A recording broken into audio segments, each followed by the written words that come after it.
Hey guys, Coach Bill Sandillo coming to you from Chandler, Arizona. May is Melanoma Awareness Month. See this painting behind me? That's another masterpiece for melanoma that's going to be auctioned off at the end of this month to raise money for the Melanoma Research Alliance. But again, May is Melanoma Awareness Month, so get yourself checked. The dog days of summer is coming up. The sun's getting hot, especially here in Arizona. So go get checked, as the next life you save may be your own. Okay? We're going to talk about stretch and fire, stretch and fire. So again, I was asked this many times, if I could tell my son one thing to make them a better hitter, what would it be? And I tell people all the time, you got to be prepared. You got to be able to create a corner. You got to be able to stretch and scap up. We talk about load all the time at the youth level. So we talk about making sure that you're loaded up 100% and you're ready to swing at the pitcher's release. So those two things are really, really important. So when we're talking about stretch and fire, we're also talking about the little things like coiling, pelvic coil, being able to release that rear leg torsion into the ball, into your connection points. The biggest thing I can tell youth players, and I continue to work with youth players, is the stretch and fire, the combination of making sure you're ready to swing at release. We're going to go ahead and look at a couple swings, and I'll come back and give you my final thoughts. Thanks.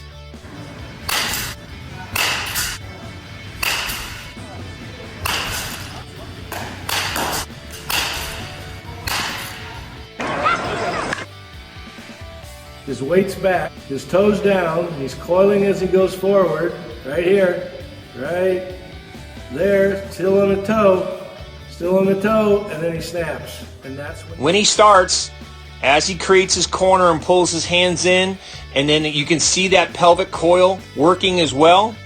Now he's on plane, now he launches the barrel. Good strong finish. Okay guys, so we saw a few swings, we saw a tani, we saw the stretch. We call this exercise stretch and fire. So when you're loading up, you're scapping up. And here's the big thing with youth players. Do not push your hands straight back. Making sure that you're making this small move just behind you. You're stretching that scap and you're pulling that barrel behind you. Okay, we often work with the stride, where as you're working on the stride, you're stretching back and your hands are moving back and behind you to get that barrel on plane. So as long as you're stretched and you're ready to fire at foot down, you can make the decision to swing or not swing, but you're ready to release the barrel when the pitcher's ready to release the ball. So as long as you're prepared to swing, you can get scapped up. And that would be the most important thing I tell youth players, is making sure you have 100% of your power. Also, the biggest issue I see with youth players is that you don't scap up enough, and then you shift your weight forward, and then your hands come forward, and then you kind of push the barrel.